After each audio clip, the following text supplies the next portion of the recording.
In a nutshell, white papers की क्या-क्या नए rules हैं? Today we publish a white paper on Headlines for employers include plans to raise the skills and salary thresholds required for skilled worker visas. के care visa के बारे में वो कहते हैं कि बाहर से कोई भी नहीं आएगा। अब हाँ जी, क्योंकि ऑलरेडी इधर जो उनके पास फिगर है ना 38,000 के करीब, वो विदाउट जॉब है। और इस पे जो सबसे ज़्यादा कन्फ्यूजन है ना वो ये है कि लोग जो आ चुके हैं ऑलरेडी, जिनको 2 साल हो गए हैं, 3 साल हो गए हैं, उनके भी ये उनको टेंशन लगी है कि हमारा भी 10 साल का हो जाएगा। हाँ नहीं, मोस्टली उनके ऊपर ये लागू नहीं होता, लेकिन आई कांट से 100%। कई लोग हमारे पास भी क्वेश्चंस आते हैं, कॉल्स आती हैं कि जो 5 ईयर का और 10 ईयर का है वो किस पे लागू होने वाला है। तो वो सिर्फ पॉइंट बेस वालों के स्किल्ड वर्कर हैं जो उनके ऊपर लागू होने वाला है। जो एज ए स्पाउस आते हैं ना ब्रिटिश पर्सन के या इंडेफिनेट होल्डर के, उनके लिए जो इंडेफिनेट है 5 ईयर की है। कुछ अच्छी चीज़ें भी हैं और कुछ ये भी है, जैसे फैमिली रूट है ना, 7 ईयर का बच्चा हो जाता है और पेरेंट्स को उस बिहाफ। हाँ, ये भी कुछ चल रहा है कि उसको भी कम कर रहे हैं। हाँ नहीं, कम नहीं उसको कर रहे हैं। फिर लोग मेरे पास आते हैं रिफ्यूज़ल लेके, जब कॉम्प्लिकेटेड हो जाता है ना केस, तो तब मेरे पास आते हैं। तब इवन दो डबल पे करने के लिए भी रेडी हो जाते हैं कि पेरेंट्स के 10 ईयर्स के बैन लगे हुए होते थे। मैंने एप्लीकेशन उनकी इन बिटवीन बैन पूरा होने से पहले वो रिमूव करवाए हैं जी, लेकिन ऑब्वियसली डिपेंड करता है। और लेट्स से मैं ग्रेजुएशन करके इस पे आ गया हूँ स्पॉन्सर वीज़ा पे, और मेरा वो 5 ईयर का रूट स्टार्ट हो गया, जॉब चेंज कर लेता हूँ या मैं डिपेंडेंट बन जाता हूँ किसी का, तो मेरा टाइम दोबारा से रीस्टार्ट हो जाएगा। हाँ, अच्छा, विजिट वीज़ा में ना ये भी होता है, कुछ लोगों के 5 से 10 साल के लग जाते हैं। मेरे माइंड में भी ये था कि वो लगता है कि 5 साल फिर आप यहाँ रुक सकते हो। हाँ जी ये भी एक मिथ है ना, ऐसे भी ये गलत है? ये गलत है, ये ऐसे नहीं है। नंबर 1 रीजन क्या है रिजेक्शन की? जो आपके पास रिजेक्शन लेके आते हैं, सबसे ज्यादा रिपीटेड रिजेक्शंस क्या होती हैं? सबसे ज्यादा जो रिजेक्शन है ना वो। अच्छा जी, वेलकम टू आवर पॉडकास्ट। ये पॉडकास्ट बहुत स्पेशल है आज, क्योंकि इसमें बहुत सारी हम चीज़ें वो शेयर करेंगे जो कि हॉट टॉपिक्स हैं स्टूडेंट के लिए भी और जो नए इमिग्रेंट्स आ रहे हैं उनके लिए भी। हमारे साथ सरबजीत हैं जो कि एक इमिग्रेशन लॉयर हैं और इनका बड़ा एक्सपीरियंस है और मैं इनका बड़ा थैंकफुल हूँ कि आपने टाइम दिया। Thank you. सबसे पहले सबसे इम्पोर्टेंट क्वेश्चन, आप कैसी हैं? हाँ जी, I am all good, thank you so much मुझे भी ये मौका देने के लिए, ताकि हम डिस्कस कर सकें जो भी हॉट टॉपिक आजकल इमिग्रेशन के रिलेटेड चल रहा है। तो ऑब्वियसली कई लोगों के क्वेश्चन हैं जो वो सेटिस्फाई हो जाएंगे कि ठीक है हमें आंसर्स मिल गए, रैदर देन कि वो फ़ोन उठाते हैं, कोई उनका फ़ोन आंसर करते हैं, कोई नहीं करते हैं। तो thank you so much. No problem. आपको आजकल कितनी कॉल्स आ रही हैं ये वाइट पेपर्स के बाद? हाँ जी, अभी तो थोड़ी कम हो गई हैं, लेकिन जब से ये वाइट पेपर इशू हुआ था ना 12 मई 2025 को, तो तब तो तकरीबन उस वीक सारे वीक यही फ़ोन कॉल्स आई थी कि ये क्या है, किस किस पे लागू होने वाला है। और स्पेशली लोगों की कॉल्स थी इस रिगार्डिंग के जो ऑलरेडी इधर हैं, यूके में आ चुकी हैं, तो हमारे ऊपर भी यही रूल्स लागू होते हैं, हो चुके हैं या कब से होने वाले हैं। तो काफ़ी टेंस थे लोग इस बारे में ना। तो ये इन्होंने वाइट पेपर्स पहले भी निकाले हैं कि फर्स्ट टाइम ही वाइट पेपर्स नहीं, वाइट पेपर का ये होता है कि वो तो जैसे ना पार्लियामेंट में कुछ पेश करते हैं, कुछ रिकमेंडेशंस बनाते हैं कि ये ठीक है, ये बिल पास होने चाहिए।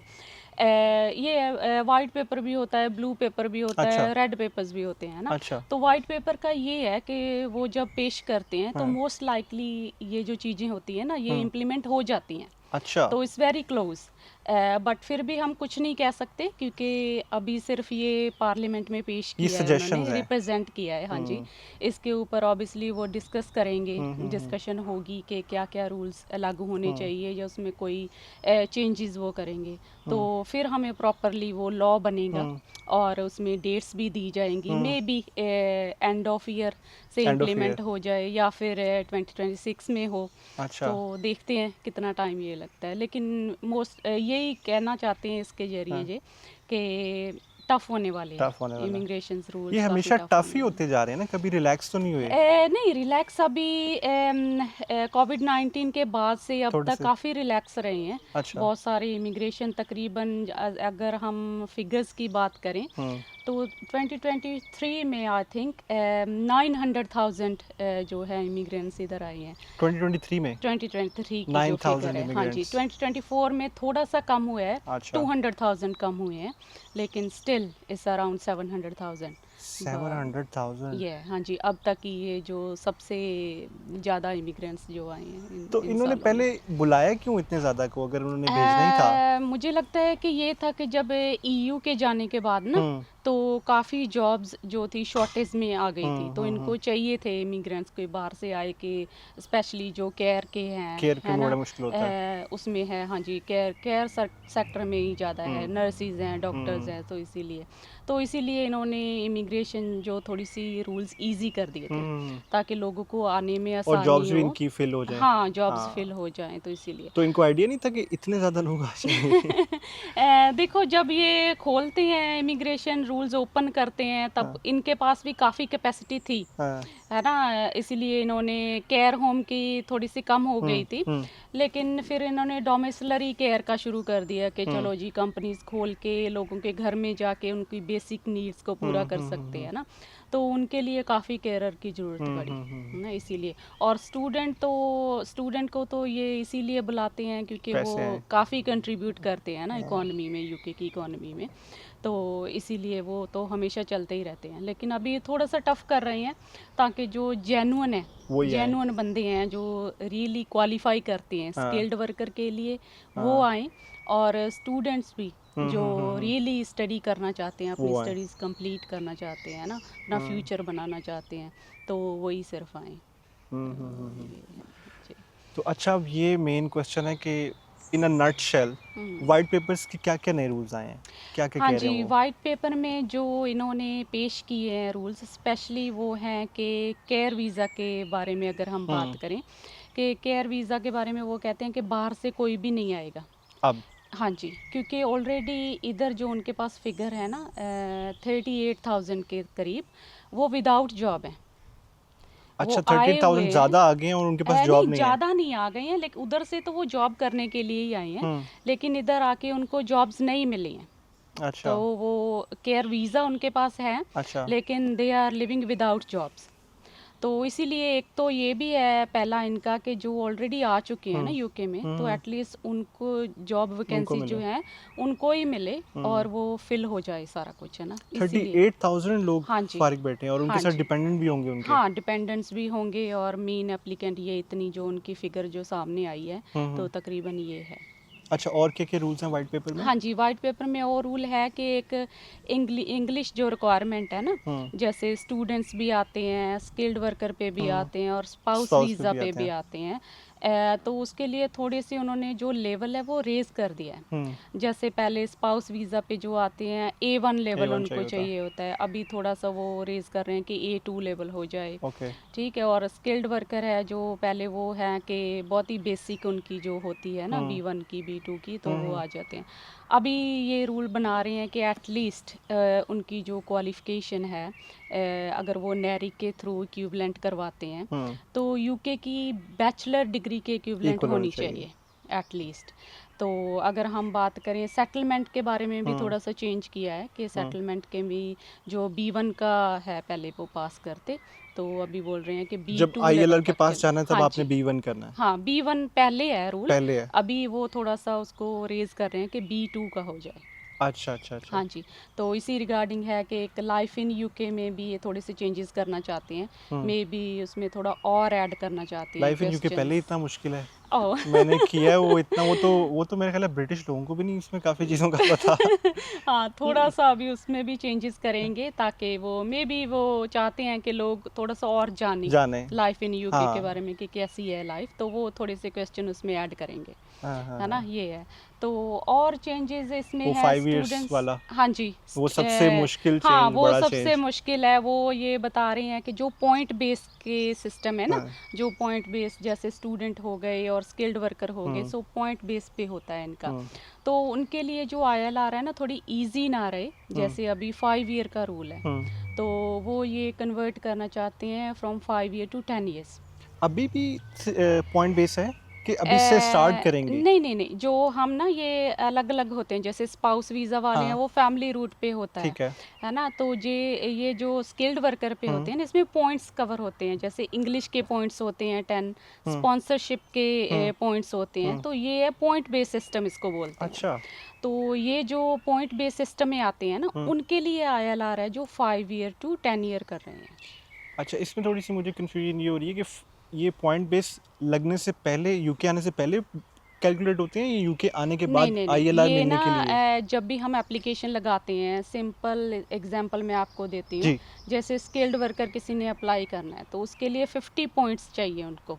ये अच्छा, अगर वो पॉइंट बेस है। पाकिस्तान जब इंडिया में है तो हाँ उसको वहाँ पे 50 पॉइंट्स पूरे करने हाँ हैं। 50 पॉइंट्स कैसे पूरे करने हैं, जैसे इंग्लिश के 10 पॉइंट्स होते हैं, मेंटेनेंस जो वो शो करते हैं उसके 20 पॉइंट्स होते हैं, और स्पॉन्सरशिप जो होती है उसके पॉइंट्स होते हैं। तो ओके। टोटल उन्होंने 50 50 कवर करने अप होते हैं। करने होते हैं कि जब भी वीज़ा ऑफिसर है जो डिसाइड करते हैं ना एप्लीकेशन, तो वो सारे कवर करते हैं कि ओके। इसके पास COS certificate of okay, sponsorship okay. है, इसके इतने पॉइंट्स मिल गए, और उसके बाद इंग्लिश की ठीक है रिक्वायरमेंट इन्होंने मेट की है तो उसके 10 पॉइंट्स हैं वो इसके कवर हो गए। तो इसको पॉइंट बेस सिस्टम बोलते हैं बेसिकली। तो वो ये बोल रहे हैं कि जो भी पॉइंट बेस सिस्टम पे आते हैं ना, स्किल्ड वर्कर के पे, स्टूडेंट पे, तो उनकी जो ILR है वो 5 ईयर की नहीं 10 ईयर पे होनी चाहिए।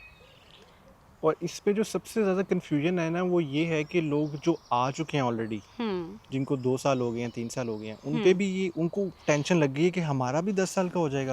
हाँ नहीं, मोस्टली उनके ऊपर ये लागू नहीं होता, लेकिन आकांठ से 100%, क्योंकि जब रूल बनेगा, लॉ आएगा, तो ही हम एग्जैक्टली उसके ऊपर डिस्कशन और बातचीत कर सकते हैं। लेकिन उनके ऊपर आई डोंट थिंक सो कि उनके ऊपर लागू नहीं पहले होगा। कभी ऐसे हुआ भी नहीं ना कि हाँ, पिछले वालों पे भी चेंज हमेशा हुआ हो? ऐसे ही होता है कि जो भी नए रूल्स बनते हैं ना, तो वो जो नए आने वाले होते हैं, जो उन पे होते स्टार्ट करते हैं फ्रॉम अ बिगनिंग, तो उनके ऊपर वो इम्प्लीमेंट होते हैं।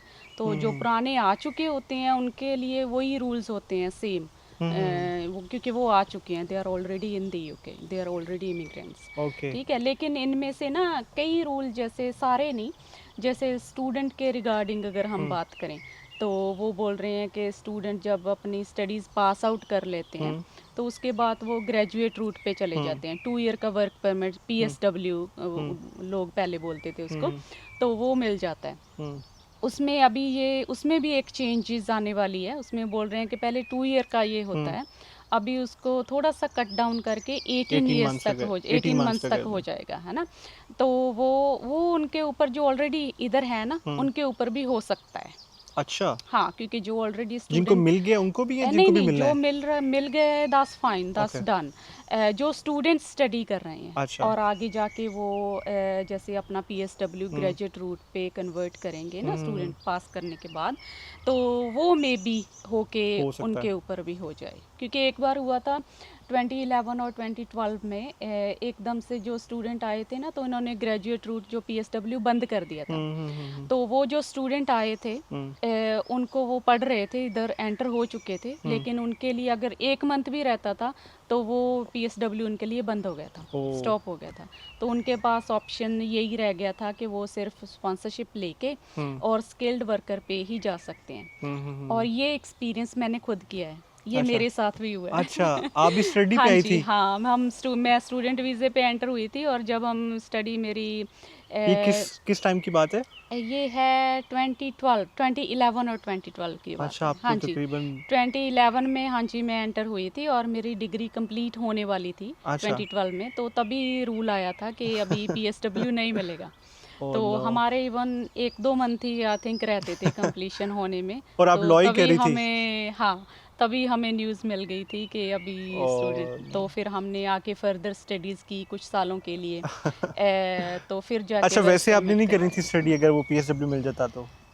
मे बी कई बार ना चीज़ें ऐसे होती है कि जो भी होता है अच्छे के लिए होता है। तो मैं तो बहुत ही पॉजिटिव सा पर्सन हूँ, और मुझे ये भी होता है कि लाइफ में जो भी हो रहा है कि किसी वजह से हो उसमें रहा है। किसी वजह से हो रहा है, और मेरे साथ जो भी हुआ है, पहले चाहे ऐसे लगा हो कि ये क्या हो गया, लेकिन वो बाद में रियलाइज़ होता है कि अच्छे के लिए ही हुआ। उसके बाद मैंने अकाउंट्स की स्टडी की, अच्छा। जो मे बी पहले मैंने नहीं करने थे। अच्छा, तो पहले आप मैंने लॉ के लिए आई? नहीं, पहले मैं आई थी बिजनेस एडमिनिस्ट्रेशन के लिए, ओके, एमबीए के लिए। ओके, तो वो मेरी कंप्लीट होने वाली थी 11 में ना, जब ओके। पीएसडब्ल्यू बांधा गया था। तो उसके बाद मैंने अकाउंट्स में भी गई और फिर फर्दर हाँ। स्टडी लॉ में भी की। लॉ की स्टडी मेरी इंडिया से ही कंप्लीट की हुई है अच्छा, वैसे अच्छा, मैंने। अच्छा, अच्छा। तो फर्दर इधर आके जैसे इमिग्रेशन में स्पेसिफिकली ना, तो वो मैंने बाद में फिर किया। तो मे बी अगर मैं तभी मुझे पीएसडब्ल्यू मिल मिल जाता जाता तो आप आगे स्टडी तो ना कर पाती। हाँ, मैं ना कर पाती, और मे बी स्पेसिफिकली मैंने इमिग्रेशन के तरफ भी नहीं जाना था। और मे बी जो बस एमबीए हो गया था तो उसी के रिलेटेड कोई सेल्स की जॉब या कोई बिजनेस जो वो उस डायरेक्शन में चले चले जाते हैं जाते। ना। तो ये है, तो स्टूडेंट के साथ ये हो सकता है जो ऑलरेडी इधर हैं, उनके साथ ये 2 ईयर का कट डाउन करके 18 मंथ्स तक कर सकते हैं। लेकिन हम 100% नहीं अभी कुछ भी कर रहे, क्योंकि बेसिकली मे भी पता नहीं कब से इम्प्लीमेंट ये होगा। आपको लगता है कि एंड ऑफ ईयर से हो सकता है या हाँ, स्टार्ट या ऑफ एंड ऑफ ईयर अप्रैल से भी से हो 26? सकता है या फिर नेक्स्ट ईयर से भी हो सकता नेक्स्ट ईयर से भी हो है ना। सकता है। और कई बार ये भी होता है कि पीछे एक बार जुलाई में हुआ था, आई थिंक 2023 में, के स्टूडेंट्स जब कन्वर्ट कर लेते थे पहले स्किल्ड वर्कर के ऊपर ना, without completing there degree, studies, हाँ। है ना। तो वो इन्होंने एकदम से इम्प्लीमेंट कर दिया था, किसी को पता भी नहीं था, कोई रूल भी नहीं था, कोई न्यूज़ भी नहीं थी बंदो। और ये हो गया था कि कल से ये रूल है कि अच्छा। स्टूडेंट जो अपनी स्टडी कंप्लीट किए बिना आगे स्विच नहीं कर सकते। तो पहले ये कंडीशन होगी कि उनको स्टडी उनकी कंप्लीट करनी है, तो फिर वो स्विच कर सकते हैं। तो कई बार अच्छा। ऐसे भी हो जाता है, लेकिन इस बार ऐसे नहीं है, क्योंकि वाइट पेपर सारे थोड़े से तकरीबन रेडी हो गए हैं कि ये कुछ होने वाला है और हो सकता है ना।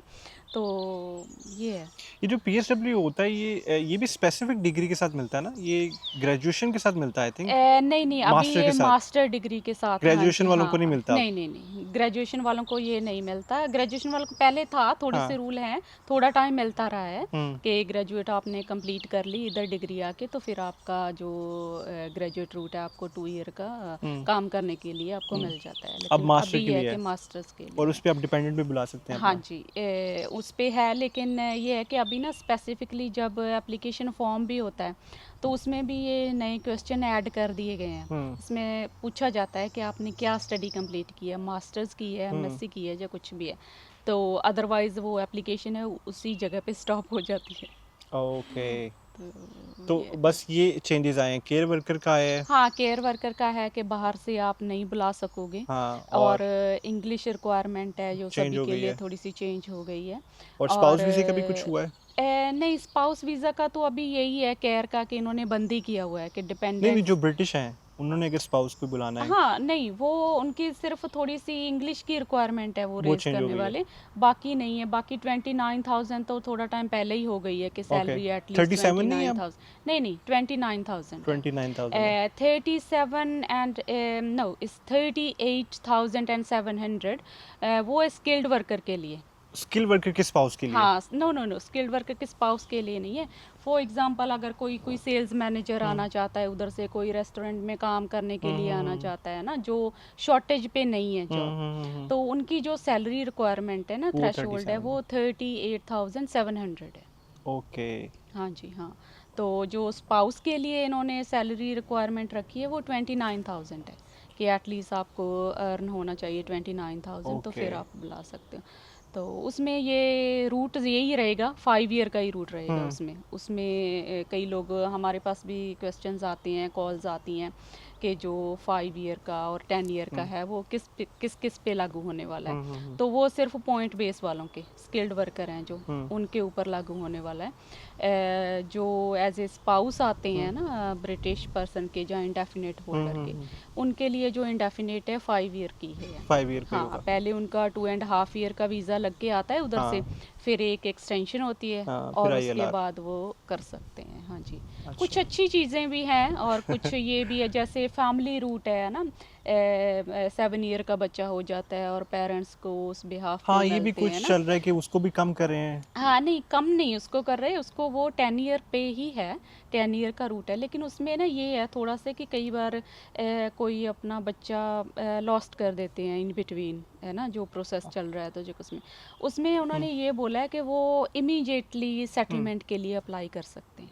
इसको थोड़ा सा इजी करके बताएं, मतलब कि आप बता रही हैं बच्चे के लिए जैसे 7 ईयर का है ना अगर रूल। आप कोई बंदा यहाँ पे आता है हाँ जी। इमिग्रेशन उस पे स्पॉन्सर वीजे पे उनका बेबी पैदा होता है हाँ, तो वो 7 ईयर तक इधर रेगुलर रह लेते हैं, हाँ बच्चा इधर रह लेता ये है। इलीगल लोगों के लिए भी होता है हाँ, ये होता तो उनके ऊपर भी है, हाँ लेकिन इसको हम ज़्यादा प्रेफर नहीं करते कि ऐसे लोग करें। अच्छा हमें यही होता है कि लीगल तरीके से ही आप इधर रहो ओके और लीगली ही रहो। लेकिन हाँ, जो कुछ भी सर्कमस्टांसिस लोगों के साथ हो जाते हैं, कोई मेडिकल ग्राउंड्स बन जाती है, कोई पीछे कोई उनको ऑब्स्टेक्ल होते हैं ना कि वो नहीं जा सकते, तो फिर हाँ ये है कि बच्चा अगर इधर बॉर्न हो जाता है, बॉर्न होता है 7 इयर्स रहता है तो उसकी जहाँ बेस पे पेरेंट्स के साथ उधर से भी आता है बच्चा और इधर 7 ईयर कंटिन्यूसली रह लेते हैं, तो उस बिहाफ पे ना वो फैमिली एंड प्राइवेट लाइफ के अंडर अप्लाई कर सकते हैं।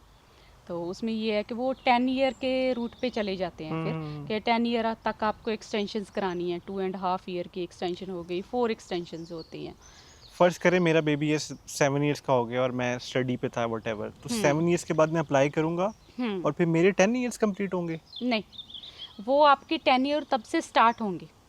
फॉर एग्जाम्पल आप इधर स्टूडेंट आए हो, ठीक है, और आपने स्टडी आपकी कंप्लीट नहीं की या फिर आगे आपने कोई भी वीज़ा के ऊपर स्विच नहीं किया, आप ओवरस्टे हो गए हो, ठीक है, और आपका बच्चा इधर बॉर्न हुआ, 7 ईयर तक इधर रह गया बच्चा ना, तो वो 7 ईयर का जब हो जाएगा आप अप्लाई करोगे under family and private life, है ना, तो आपको सभी को, सारे फैमिली यूनिट को, मदर फादर बच्चे को 2.5 ईयर का वीज़ा मिल जाएगा। तो वो जो वीज़ा मिलेगा ना उसकी कंडीशन होती है कि 10 ईयर रूट मीन्स 10 ईयर तक आपने एक्सटेंशन करवानी है इसकी, 2.5 ईयर के बाद, 2.5 ईयर के बाद 4 टाइम्स, और फिर आपको सेटलमेंट होगी। तो बेसिकली 17 इयर्स के बाद आपको जाके इंडेफिनिट मिलेगा। हाँ जी, हाँ, बच्चा जो है जो 7 ईयर इधर रह लेता है ना वो इंडेफिनिट ले सकता है, वो पहले ले बच्चे सकता को। हाँ, इंडेफिनेट बच्चा पहले 7 ईयर का हो गया, वो अगर आपने वीज़ा लेना है तो वीज़े के ऊपर चले जाते हैं। अदरवाइज अभी रूल है कि 7 ईयर अगर बच्चा इधर रह लेता है तो वो स्टेट वे इंडेफिनेट के लिए भी अप्लाई कर सकता है, और जब वो 10 ईयर हो जाता है तो वो नेशनैलिटी के लिए अप्लाई कर सकता है। लेकिन पेरेंट्स जो होते हैं वो उस बिहाफ पे 10 ईयर के रूट पे होते हैं कि 10 ईयर तक उन्होंने अपना वीज़ा एक्सटेंड करवाना है, और 10 ईयर जब उनको कंप्लीट हो जाएंगे लीगली इन दी कंट्री तो फिर वो सेटलमेंट के लिए जा सकते हैं।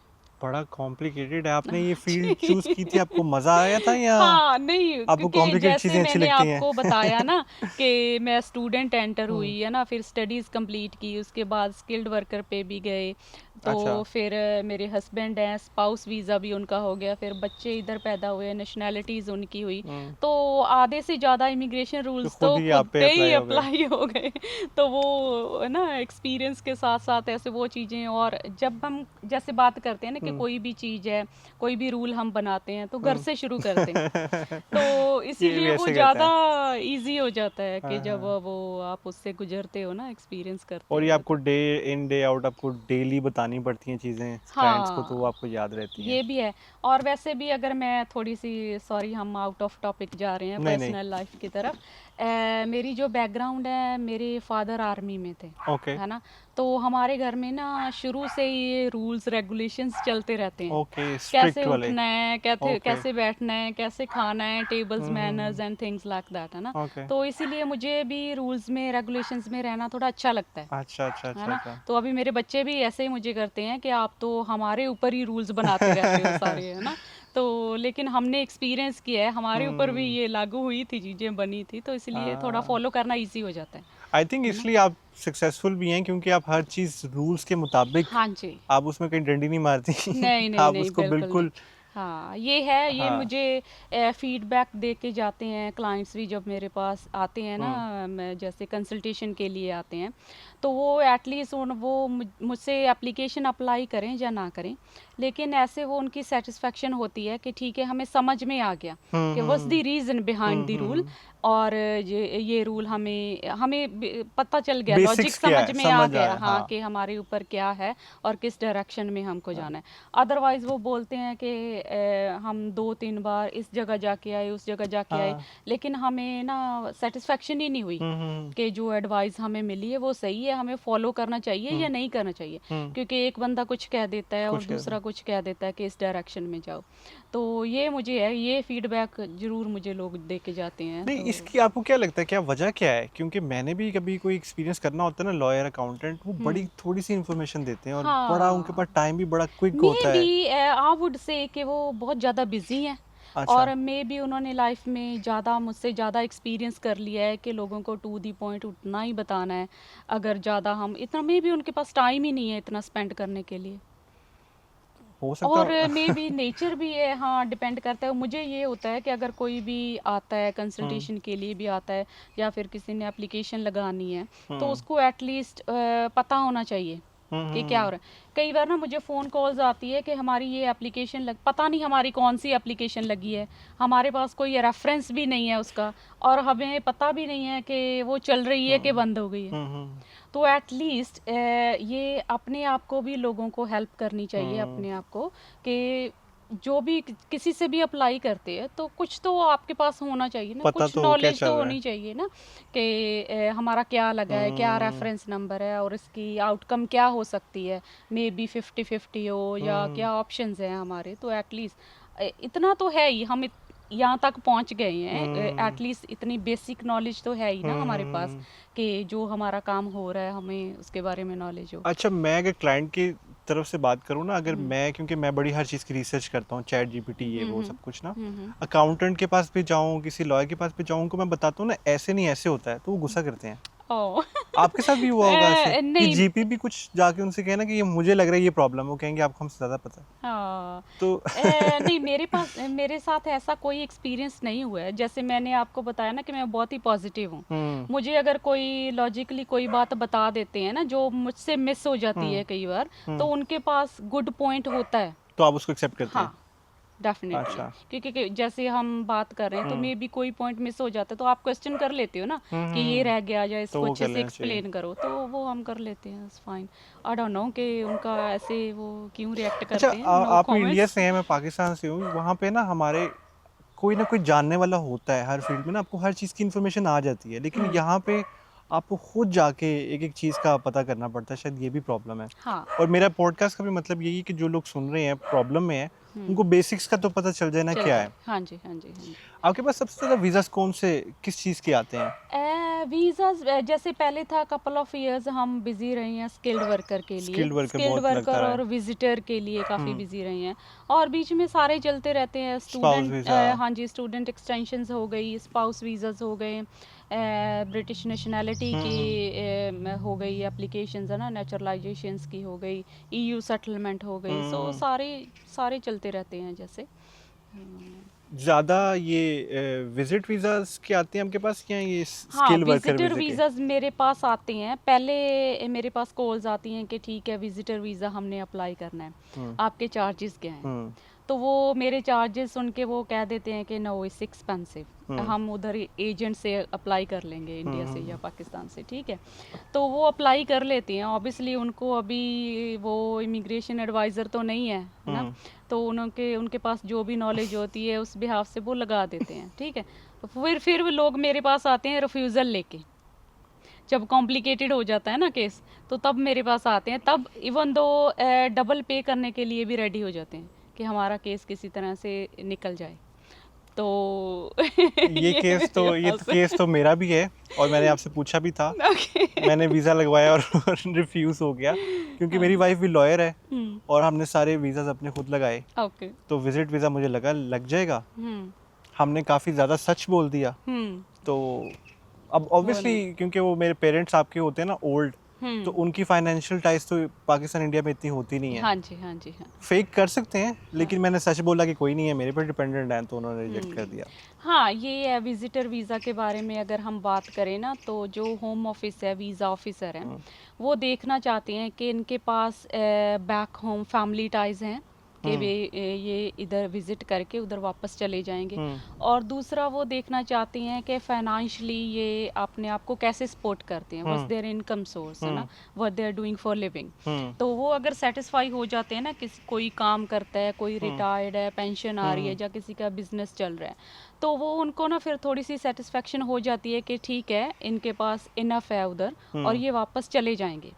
अगर हम एप्लीकेशन में बोल देते हैं कि उधर कोई फैमिली टाइज भी नहीं है, और फाइनेंशियली भी हमारे ऊपर ही डिपेंड है, उधर इनका कुछ नहीं है, तो वो फिर सोचने लगते हैं कि ये वापस नहीं जाएंगे।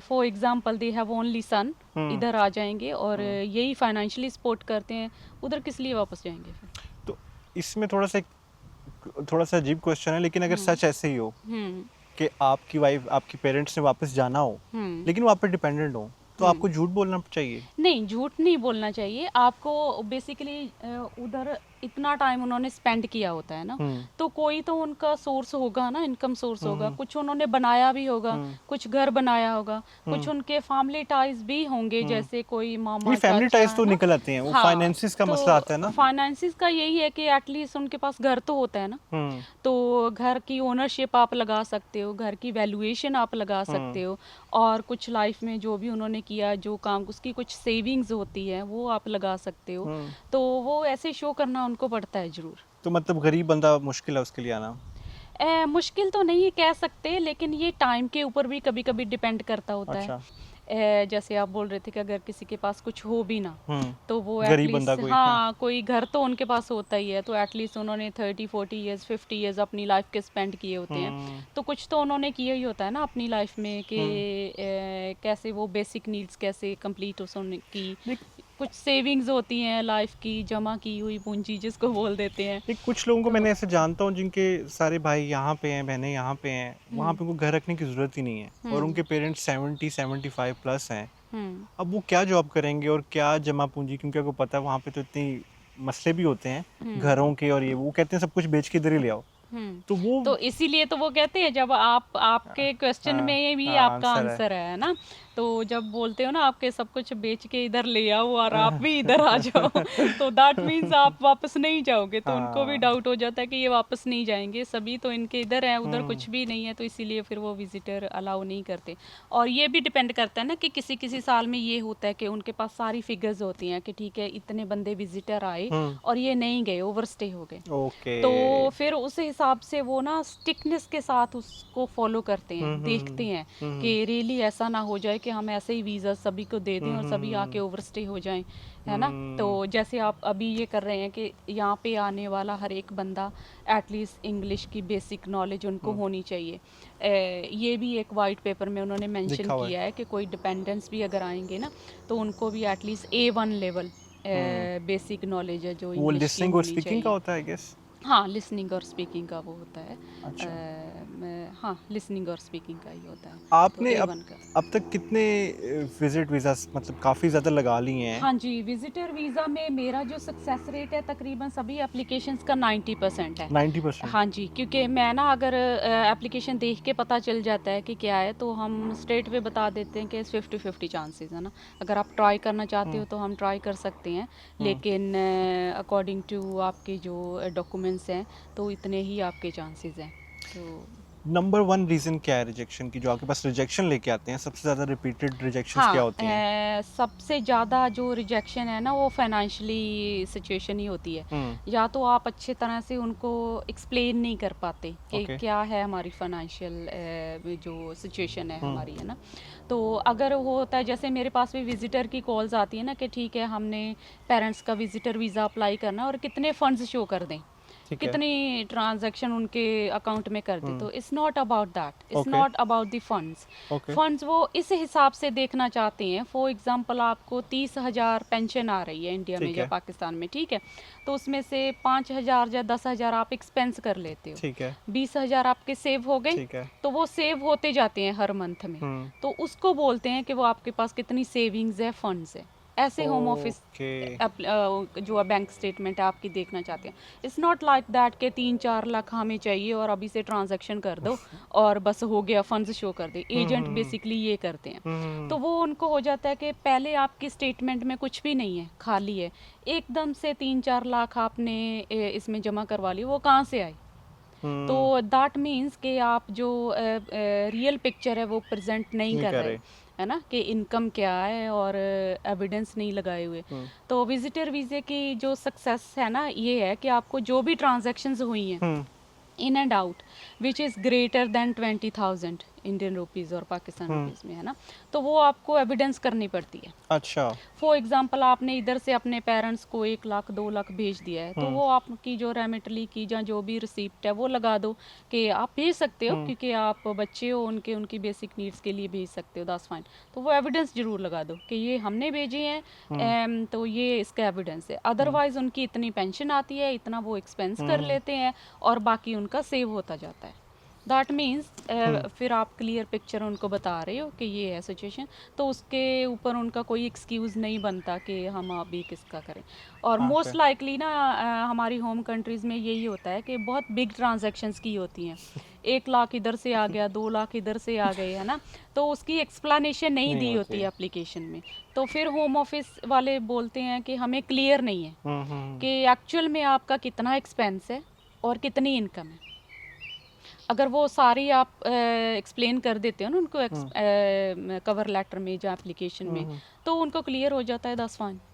अच्छा, लेट्स से आप इमिग्रेशन ऑफिसर हैं और कोई बंदा अप्लाई कर रहा है, तो आप उससे ये देखना चाह रही हैं कि बस तुम वापस जा रहे हो। हाँ। आपकी मेन कंसर्न ये कि वापस जाना है, हम्म और उसके लिए आपने ये शो करना है कि एक पैसे शैसे कमा रहा है वहाँ पे, हम्म तो ये वो छोड़ के तो आएगा नहीं। Exactly. बस यही प्रूफ करना है, बाकी हाँ, पैसे यही prove नंबर्स की करना कोई है। जरूरत हाँ, नहीं नंबर्स की कि कोई 10 जरूरत लाख आ नहीं रहा है, 5 लाख आ रहा है। नंबर तो बेसिकली वो तो आप अपने जो उसके उनके जो होते हैं ना एक्सपेंस इधर यूके में, फॉर एग्जांपल एयर टिकट हो गई, अकोमोडेशन, फूड, वो आप भी स्पॉन्सर कर सकते हो, ओके। है ना। वो इधर से आप कह देते हो कि हमारी ये पे स्लिप्स हैं और इतने हमारे पास बैंक बैलेंस है, तो हम अपने पेरेंट्स को स्पॉन्सर कर सकते हैं और उनके सारे एक्सपेंस है जो हम इधर से करेंगे, फाइन।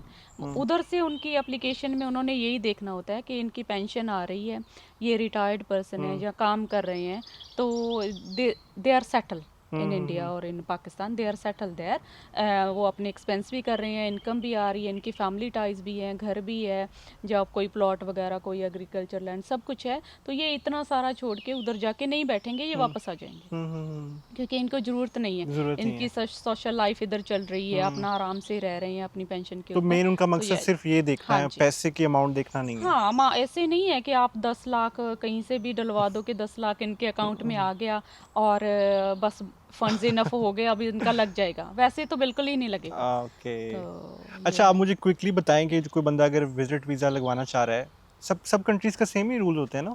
हाँ जी, ऑलमोस्ट सेम ही होता है कि यही देखना चाहते हैं, वो सेटिस्फाई होना चाहते हैं कि ये वापस चले जाएंगे। पाकिस्तान, इंडिया, क्या मेन डॉक्यूमेंट्स हैं जो उनको प्रिपेयर करने हैं विजिट वीज़ा से पहले? हाँ जी, सबसे पहले उनकी 6 मंथ की बैंक स्टेटमेंट्स लगती है और ओके। उनका इनकम सोर्स, पेंशन है या एम्प्लॉयमेंट है या बिजनेस है, वो लगता है। ओके। और फैमिली टाइज के आईडीज कि हमारे पास ये फैमिली टाइज इधर हैं, फैमिली मेम्बर्स हमारे पास रह रहे हैं। उधर बैक होम। हाँ, कोई ग्रैंड पेरेंट्स रह रहे होते हैं, कोई बहन भाई रह रहे होते हैं ठीक कि है। हम इनके साथ सेटल हैं और हम वापस आ जाएंगे। ये दो तो चीज़ें है। हो गई, और हाँ, बस यही है। बाकी आपके पास जो भी ओनरशिप है, हाउस की ओनरशिप है, वैल्यूएशन है, तो रेंट वो आप वगैरह आ रहा लगा है। सकते हो, रेंट वगैरह आ रहा है ना, तो वो सारे एविडेंस आप लगा सकते हो। और जो स्पॉन्सर कर रहा है उसने भी कुछ देना है? हाँ, जो स्पॉन्सर कर रहे हैं उनको बेसिकली शो करना पड़ता है कि उनके पास उनको रखने के लिए स्पेयर रूम और घर है कि उनको वो रख सकते हैं। फिर उनको शो करना होता है कि ठीक है, हम इतनी पे हमारी आ रही है, पे स्लिप्स और बैंक स्टेटमेंट,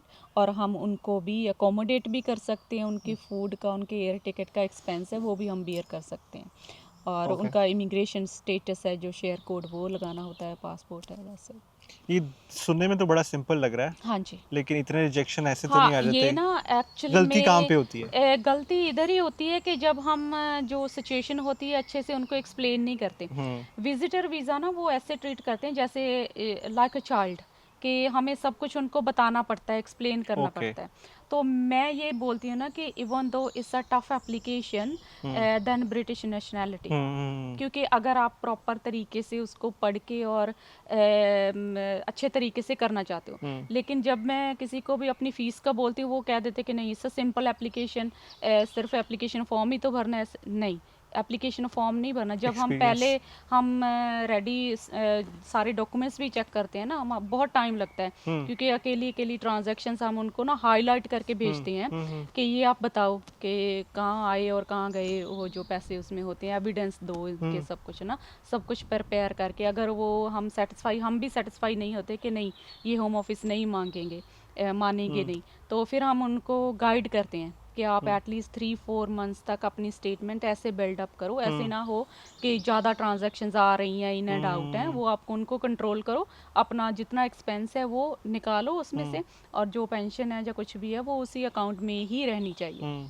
देखो, अभी 3 मंथ पहले हम उनको गाइड करते हैं, फिर 3 मंथ के बाद हमारे पास एप्लीकेशन आती है, फिर प्रॉपर से सारे डॉक्यूमेंटेशन चेक करते हैं, तो टफ एप्लीकेशन हो गई ना। अगर हम बेसिकली अगर वैसे ही लगा लो 100 पाउंड लेके 200 पाउंड लेके, ठीक है कि लगना है तो लग जाए, नहीं लगना तो ना लगे, है ना। वो तो वो ये easy बड़ा है। इंपॉर्टेंट है कि आप पूरा प्रोसेस बता रही हैं। तो लेट्स से मैं आपके पास आता हूँ कि मैंने अपने पेरेंट्स का वीज़ा लगवाना है, आप मुझे पहले गाइड करेंगी, हाँ जी, उसके बाद 6 मंथ्स का मैं प्रिपेयर करूँगा एग्जैक्टली। और आपके साथ शेयर करूँगा मैं क्या प्रिपेयर कर रहा हाँ हूँ, जी, उससे आप सेटिस्फाई होंगी। हाँ, तो आप साथ साथ मेरे साथ चेक करती रहेंगी हाँ जी, डॉक्यूमेंट्स। ये अच्छा, स्पेशली हम बैंक स्टेटमेंट में सबसे पहले उनकी मंगवाती होती हूँ, यही ट्रांजैक्शंस चेक करने के ओके। लिए कि आपकी ट्रांजैक्शंस इन आउट है, कैसे हुई है, आप इसको एविडेंस करना। फॉर एग्जांपल कई बार ना किसी के 2-3 लाख आए हुए होते हैं, उनके पास एविडेंस होता है कि हमने या तो कोई घर बेचा है या कोई कार बेची है, तो वो एविडेंस हम साथ में लगा देते हैं, 10 फाइन। ठीक हो जाता। ठीक है। अगर वो नहीं कि ये तो हमने चाचा से ले लिए थे, मामा को दे दिए थे, तो वो एविडेंस नहीं हम नहीं मानते, मानते। तो वो हम उनको बोलते हैं कि आप प्रिपेयर करो इसको स्टेटमेंट को, कि अपने सिर्फ एक्सपेंस शो करो जो आप करते हो 5,000 10,000, और बाकी जो आपके हैं वो इसी में रहने दो।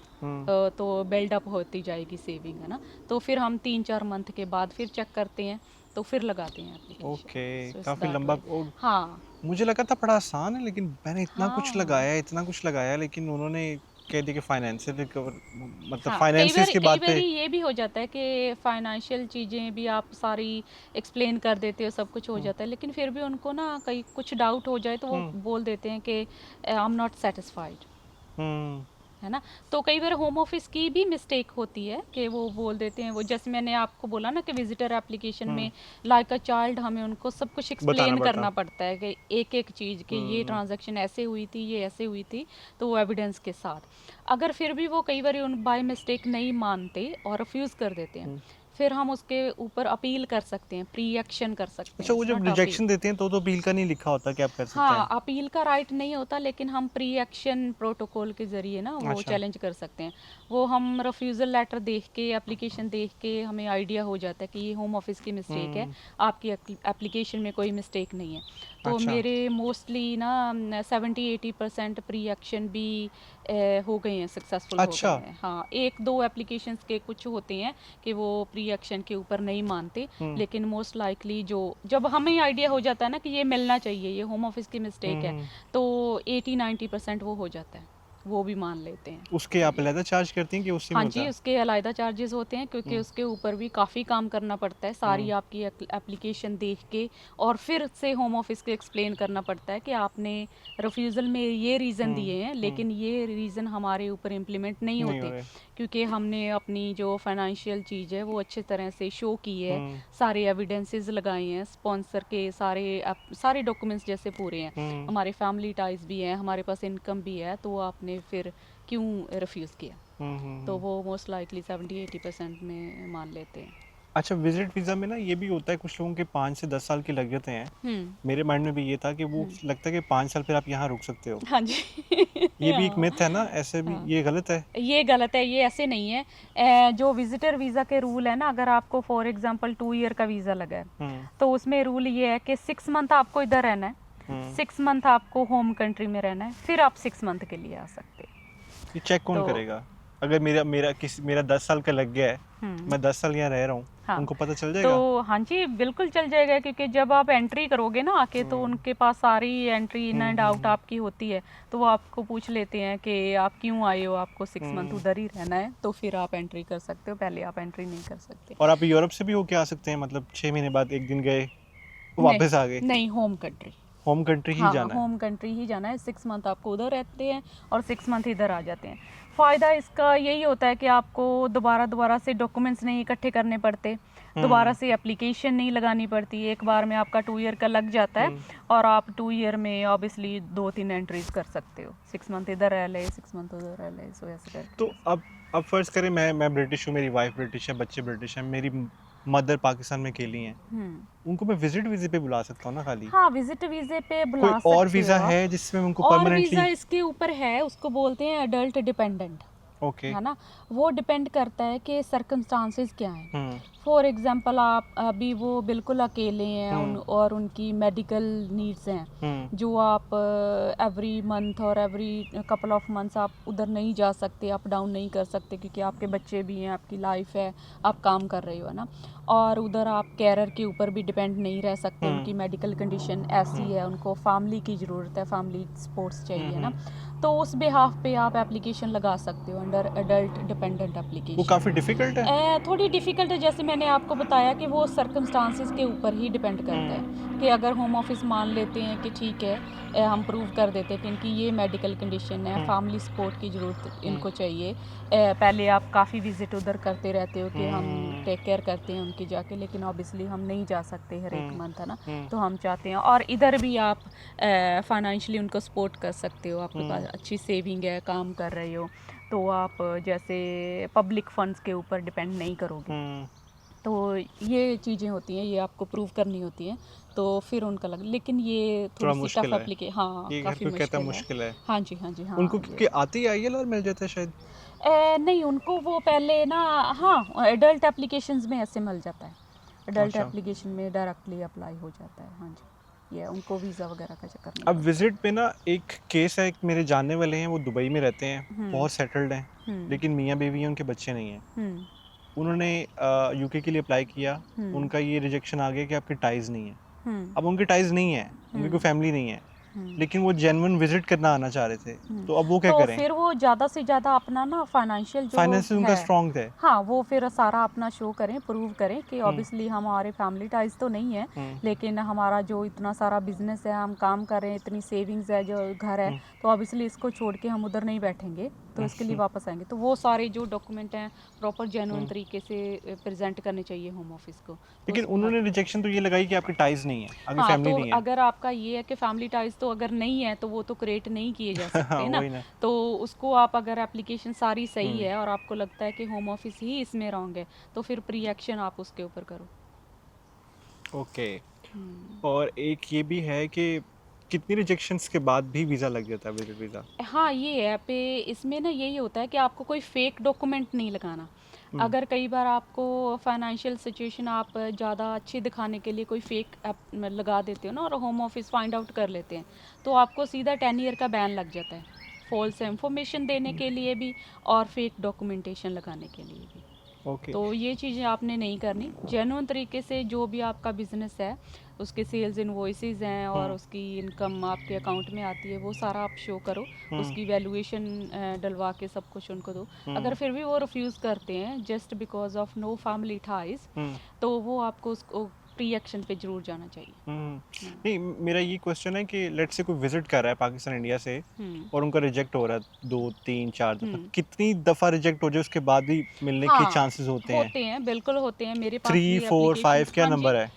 कोई नहीं, जब भी आप, जब तक आपको बैन नहीं जिंदा हो लगा जब ना, तक आप। हाँ, जब तक आपको बैन नहीं लगा कि आप 10 ईयर तक अप्लाई नहीं कर सकते, तब तक आपका विजिटर, फॉर एग्जांपल आज रिफ्यूज़ हो गया, तो कल भी आप नई एप्लीकेशन लगा सकते हो। लेकिन होम ऑफिस ये चाहते होते हैं कि अगर आपने हमें जो आपके सर्कमस्टांसेस हैं शो कर दिए हैं और उसमें कोई चेंज नहीं है, जो रीज़न लगा है उसमें कोई चेंज नहीं है, तो फिर तो कोई बनता ही नहीं है ना। फिर तो जैसे मैंने आपको बताया कि हम बैंक स्टेटमेंट चेक करते हैं, अगर सेम ही है कि इधर उधर ट्रांजैक्शन इतनी हुई है, तो दोबारा लगाने का कोई चांस ही फायदा नहीं नहीं बनता है। है ना, कोई फ़ायदा नहीं है।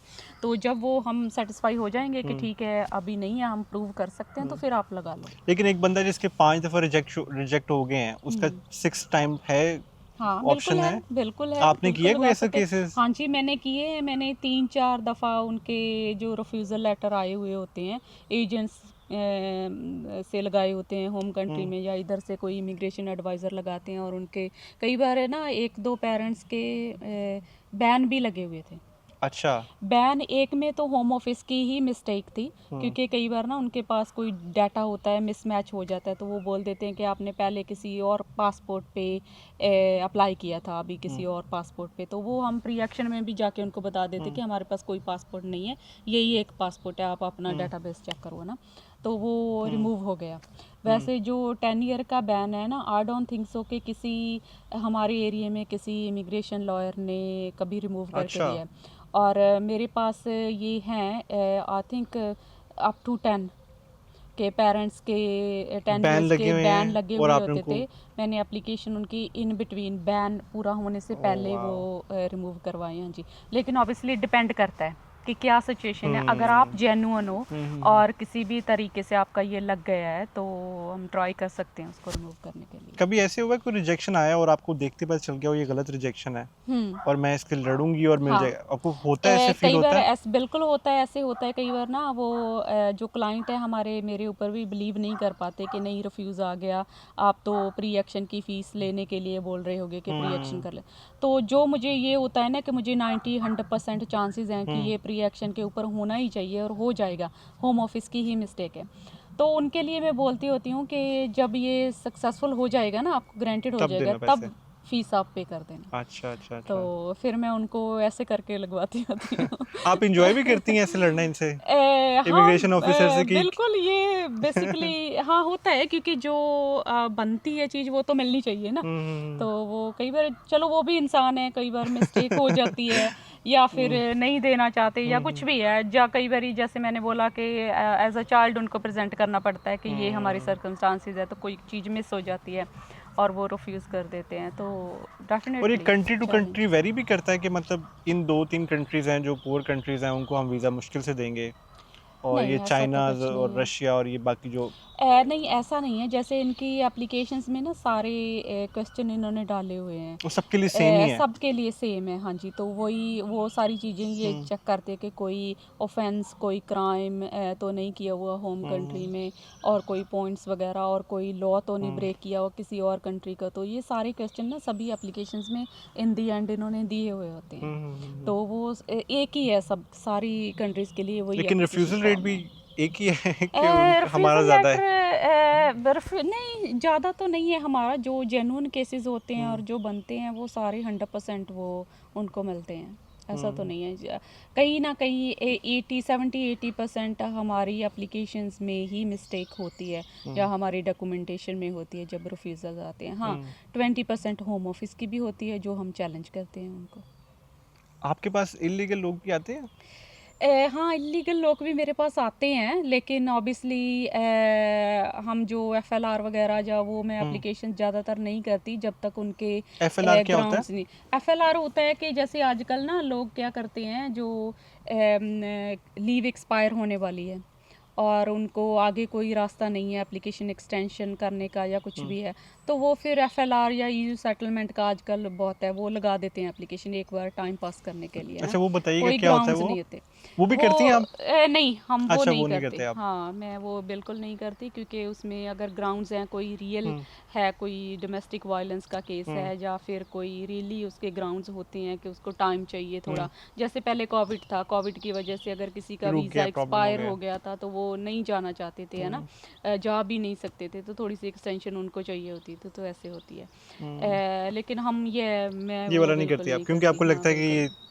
क्लियर नहीं है तो हाँ, इससे मैं बेहतर मेरे ही है। पास कॉल्स भी आती हैं इसके लिए, तो वो मैं स्ट्रेट वे उनको मना कर देती हूँ कि नहीं, हम ये एप्लीकेशंस हम नहीं करते। इलीगल वाले जो लीगल होते हैं 10 साल बाद लीगल हो सकते हैं ना? मुझे नहीं पता इतना। नहीं, नहीं, नहीं। 10 साल अगर आप रह लो या कुछ नहीं, कुछ नहीं। जो इलीगल पीपल हो जाते हैं ना, अगर कोई फैमिली ग्राउंड्स नहीं इलीगल है, कैसे होते हैं? मतलब स्पाउस पे आए हैं और आपकी या कोई डाइवोर्स हो गई स्पाउस पे है, आते हैं, हाँ जी, इधर स्टडी पे आके आए हैं, ओवरस्टे ओवरस्टे हो कर गए हैं। जाते हैं, अच्छा। ओवरस्टे हो जाते हैं, या फिर कई बार लोग जो होते हैं कि एंट्री ऐसे करते हैं, लीगल एंट्री नहीं होती, तो इधर उनके लिए रूल है कि वो अगर 20 ईयर्स तक रह लेते हैं, 20 ईयर्स तक ओके। 20 ईयर्स, और उनको शो भी करना पड़ता है कि 20 ईयर्स वो इसी कंट्री में थे। वो कैसे शो करते हैं, वो तो इलीगल है। और इसकी जो मूवीज देखते हैं वो सच है ना कि आप एनएचए से भी नहीं जा सकते, आप पुलिस में भी हाँ नहीं जा, वो सब कुछ हाँ आते हैं केस वैसे आपके हाँ, पास? क्योंकि वो बेसिकली ओवरस्टे जो होते हैं हम्म उनके पास कोई राइट टू वर्क भी नहीं होता, राइट टू रेंट भी नहीं होता, तो वो उनको रहने में भी काफ़ी परेशानी होती है। इसीलिए हम बार बार बोलते हैं कि कि आप बेहतर है वापस चले ओवरस्टे जाओ। ना करो, वापस चले जाओ, उधर से दोबारा एप्लीकेशन लगा के आ जाओ, लेकिन ओवरस्टे ना हो। आजकल काफ़ी टफ है एप्लीकेशन, क्योंकि जो आप रह भी नहीं सकते, काम भी नहीं किधर भी कर सकते, रहने की सबसे ज़्यादा प्रॉब्लम है, क्योंकि सभी लैंडलॉर्ड को भी ये रिस्ट्रिक्शंस हैं कि कि इलीगल आपको को नहीं राइट रखना। टू रेंट हाँ चेक करना है 3 मंथ बाद 6 मंथ बाद, और इलीगल पीपल को आपको नहीं रखना, क्योंकि उसमें काफ़ी फ़ाइन है। हम्म, आई थिंक मोर देन 20,000 और 30,000 वो फ़ाइन जो है। लैंड ओनर होगा उसको, नहीं, जो लैंडलॉर्ड। हाँ जी, लैंडलॉर्ड को भी है और एम्प्लॉयर को भी है। अगर वो बिना स्टेटस चेक किए आपको काम पे रखते हैं ना, तो उनको भी आपके है। पास तो बड़ी स्टोरीज आती होंगी। हाँ, बहुत ए, स्टोरीज आती हैं, लेकिन ऑब्वियसली वो हम शेयर नहीं शेयर कर नहीं कर सकते। सकते। हाँ जी, ये तो है। इलीगल वैसे आपको कोई आइडिया कितने लोग हैं अभी यहाँ पे नहीं, ये क्योंकि हम ये इस तरह की एप्लीकेशंस भी नहीं करते हैं? करते, हाँ, हाँ, नहीं करती मैं बिल्कुल भी, तो ये इसीलिए आपके लिए मेरे भी पास तो रिस्की होता फिगर है भी नहीं है। As a lawyer? रिस्की तो नहीं होता, लेकिन जो लॉयर्स लगाते हैं, अगर किसी के ग्राउंड्स बनते हैं ऑब्वियसली तो लगानी चाहिए, क्योंकि कई बार कुछ हैपन हो जाता है, कोई डोमेस्टिक वायलेंस या कुछ ऐसे कुछ। केसेस अब्यूजेस हो जाते हैं, तो वो अगर ग्राउंड्स हैं तो वो लॉयर्स अप्लाई भी करते हैं, है ना, बैरिस्टर्स भी अप्लाई करते हैं, थोड़ा सा हाई लेवल का केस हो जाता है, क्योंकि काफ़ी कॉम्प्लिकेटेड केस हो जाता है। आप असाइलम के केस करती हैं? नहीं, असाइलम के केस भी मैं बिल्कुल नहीं करती, उसकी क्योंकि क्या वजह? आजकल जो असाइलम के केसेस भी है ना, हाँ, हम लॉज कर देते हैं पहले अगर किसी को रियली ऐसे हैं, लेकिन आजकल जो लोग हैं बेसिकली अगर और कोई ऑप्शन नहीं है तो वो असाइलम क्लेम कर लेते हैं। असाइलम जिनको नहीं पता वो क्या क्या होता है, इन्फॉर्मेशन तो है बेसिकली ना आपके पास? हाँ, असाइलम ये है कि अगर आपको अपनी कंट्री में ना कोई खतरा है, आप उधर नहीं जा सकते, आपकी जान को कोई खतरा है, और आपको उधर जो लोग हैं वो आप रह नहीं सकते पीसफुली उधर, है ना, आपको थ्रेट करते रहते हैं, ये या रिलीजियस से भी हो सकता है और हाँ आपकी। कुछ भी, ओके। हाँ कैसे भी, तो वो फिर आके कई बार एयरपोर्ट पे आके भी लोग असाइलम क्लेम कर लेते हैं कि हम वापस नहीं जाना चाहते, ऐसे करके। पहले ये भी काफ़ी सीरियसली लेते थे कि ऐसे हम किसी को भी डिपोर्ट करके उस कंट्री में नहीं भेज सकते जिसको खतरा वो हो। पहले ही क्लेम कर रहे हैं कि हमें उधर खतरा है, तो ये ह्यूमन राइट को ना इधर काफ़ी इम्पोर्टेंस दी जाती है। तो ये बोलते हैं, जैसे हम कई बार सिंपल लैंग्वेज में कह देते हैं ना कि कोई जज फैसला सुनाते हैं तो वो कहते हैं कि हमें किसी निर्दोष बंदे को सज़ा नहीं होनी चाहिए। अगर कोई विक्टिम है, अगर उसने सच्ची में कुछ किया, वो बच जाए कोई बात नहीं, लेकिन अगर किसी ने कुछ नहीं किया तो उसको सज़ा नहीं सजा होनी नहीं होनी चाहिए, है ना।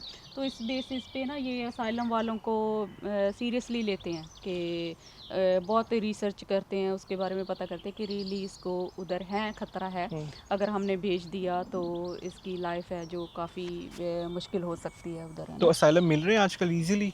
आजकल तो नहीं मिल रहे, क्योंकि आजकल जैसे मैंने आपको बताया ना कि जिसके पास कोई ऑप्शन नहीं होता तो वो असाइलम क्लेम कर देते हैं कि हमारा कुछ टाइम निकल जाएगा। स्टूडेंट्स भी करते हैं? हाँ, स्टूडेंट्स भी कर देते हैं। अभी इन्होंने रूल इसीलिए बनाया है कि स्टूडेंट जो आए हैं ना, उनको उनकी असाइलम बिल्कुल भी एप्लीकेशन एक्सेप्ट नहीं की जाएगी, क्योंकि वो स्टूडेंट आए हैं, ओके। है ना, तो उधर से वो सारा कुछ शो करके आए हैं, पहले पढ़ के भी आए हैं, फर्दर स्टडीज़ के लिए आए हैं, तो वो अगर आते हैं तो वो नहीं मानते, उनकी असाइलम ये बिल्कुल रूल आ नहीं गया है? मानते। हाँ, काइंड ऑफ रूल ये, हाँ जी, काइंड ऑफ रूल ही है ये, लेकिन डिस्कशन है इसके ऊपर भी अभी कि वो स्टूडेंट्स को हम असाइलम बिल्कुल नहीं देंगे। तो जो लोग स्टूडेंट सोच रहे हैं असाइलम लेने का वो हाँ, पैसे ना खर्चें? नहीं, पैसे भी ना खर्चें, और बेहतर यही है कि अगर आप जिस भी चीज़ को करने के लिए आए हो, पढ़ने के लिए आए हो तो पढ़ो, है ना। अगर किसी रीज़न के आपकी स्टडी बीच में छूट गई है, कंप्लीट नहीं कर पा रहे हो, तो वापस जाओ, उधर से नया कोर्स लेके दोबारा से आ जाओ, ओवरस्टे ना हो, और ऐसे